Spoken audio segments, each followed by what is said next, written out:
ভারতবর্ষের সবচেয়ে প্রাচীন শহর বেনারস, যেখানে পৌঁছে আপনি আপনার জীবনকে উপলব্ধি করতে পারেন। ভারতবর্ষের এমনই এক শহর যেখানকার প্রতিটা খাবারের রয়েছে আলাদা স্বাদ, যেখানকার প্রতিটা গলিতে রয়েছে নানান সব অজানা গল্প। তীর্থযাত্রা হোক অথবা ভ্রমণ, বাঙালির কাছে এই বেনারস কিন্তু খুবই জনপ্রিয়। সেই জন্যই বেনারসে কিভাবে যাবেন, কোথায় থাকবেন, কি দেখবেন, সমস্ত গুরুত্বপূর্ণ তথ্য নিয়ে সাজালাম আজকের এই ভিডিও। বেনারসে 2 রাত 3 দিনের একটা আলটিমেট ট্রাভেল গাইড পেতে আজকের এই ভিডিওটা শুরু থেকে শেষ পর্যন্ত স্কিপ না করে দেখুন।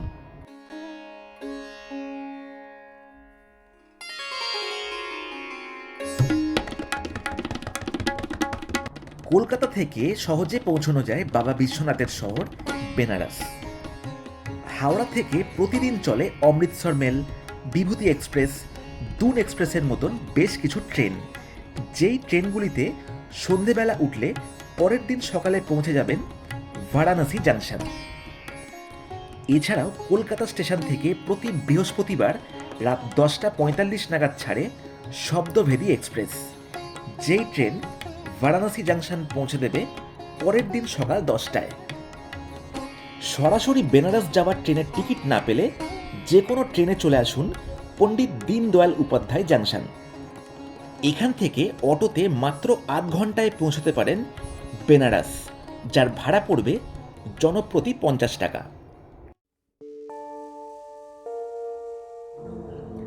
বারাণসী স্টেশন থেকে এবার অটোতে মোট 120 টাকায় চলে আসুন গোদুলিয়া চক, যেখানে দশাশ্বমেধ ঘাটের কাছেই পাবেন বেশ কিছু হোটেল, লজ অথবা হোস্টেল, যাদের ফোন নাম্বার দিয়ে রাখলাম এই ভিডিওতে।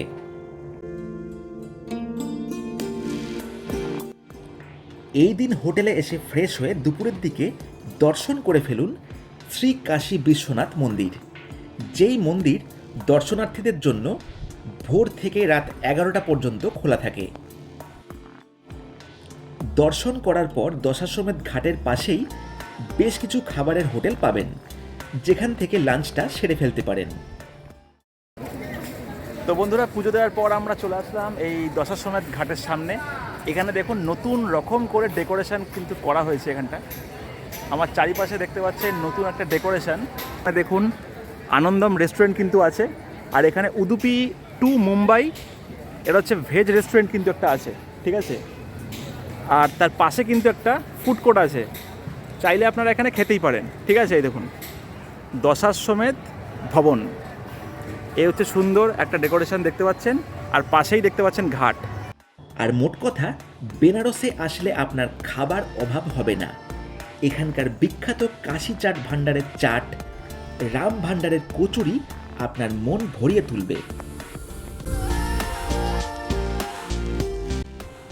এই দিন বিকেলে চলে আসুন দশাশ্বমেধ ঘাটে। আর একটু পরিষ্কার ফাঁকা পরিবেশ পেতে চাইলে 50 টাকায় অটো ভাড়া করে চলে আসুন অস্সিঘাট, যেখান থেকে সন্ধ্যারতি দারুণ এনজয় করতে পারবেন। শীতকালে এই সন্ধ্যারতি শুরু হয় 6টা থেকে এবং গরমকালে তা আরম্ভ হয় সন্ধ্যে 7টা থেকে, যেটা চলে প্রায় 45 মিনিট পর্যন্ত। সন্ধ্যারতি দেখার পর ইচ্ছে হলে এই দিন গঙ্গাবক্ষে নৌকো বিহারের মজা নিতে পারেন।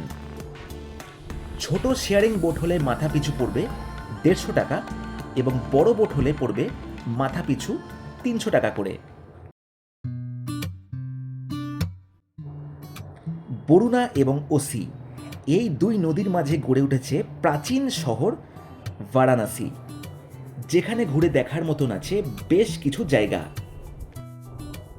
এই দিন সকালে ব্রেকফাস্ট করে একটা অটো ভাড়া করে বেরিয়ে পড়ুন এখানকার সাইট সিন ঘুরে দেখতে।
এই সব কটা দ্রষ্টব্য দেখতেই আপনার সন্ধে হয়ে যাবে, যেখানে অটোতে মোট খরচ পড়বে 1500 থেকে 1600 টাকার মধ্যে।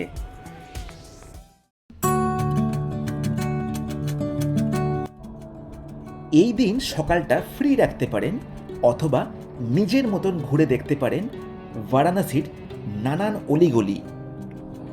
অথবা এই দিন সকালটা যদি একটু নতুনভাবে কাটাতে চান তাহলে সকাল 8:30টার মধ্যে চলে আসুন রবিদাস ঘাটে, যেখান থেকে ছাড়ে অলকানন্দা এসি ক্রুজ। সকাল 9টা থেকে 10:30 পর্যন্ত এই ক্রুজ রাইডের মজা কিন্তু অসাধারণ লাগবে। বেনারসে মোট আছে 88খানা ঘাট, যেই ঘাটগুলিতে রয়েছে নানান অজানা ইতিহাস। 1.5 ঘন্টার এই সফরে যেমন বিলাসবহুল ক্রুজের আনন্দ নিতে পারবেন, তেমনি প্রতিটা ঘাট সম্পর্কে জানতেও পারবেন এখানে। এই ক্রুজের ব্যাপারে ডিটেল ভিডিও ডেসক্রিপশন বক্সে দিয়ে রাখলাম। এই ক্রুজ রাইডের পরে একটু রেস্ট করে এই দিন দুপুর অথবা বিকেলে কুম্ভ এক্সপ্রেস, দুন এক্সপ্রেস অথবা অমৃতসর মেল ধরে ফিরে আসতে পারেন হাওড়া। বেনারসে 2 রাত 3 দিনে যাওয়া আসা থাকা বেড়ানো নিয়ে দুজন যদি আসেন তাহলে ধরে রাখুন জনপ্রতি 5000 টাকা। আরও ডিটেল ইনফরমেশন জানতে গেলে বেনারসের আরও 2টি ভিডিও ডেসক্রিপশন বক্সে পেয়ে যাবেন, চাইলে দেখতে পারেন। এইরকমই আরও ইনফরমেটিভ ভিডিও দেখার জন্য চ্যানেলটি সাবস্ক্রাইব করুন এবং কমেন্ট করে আপনার মতামত জানান। তো বন্ধুরা, সবাই সুস্থ থাকুন এবং দেখা হচ্ছে পরের কোনো এক নতুন ভিডিওতে।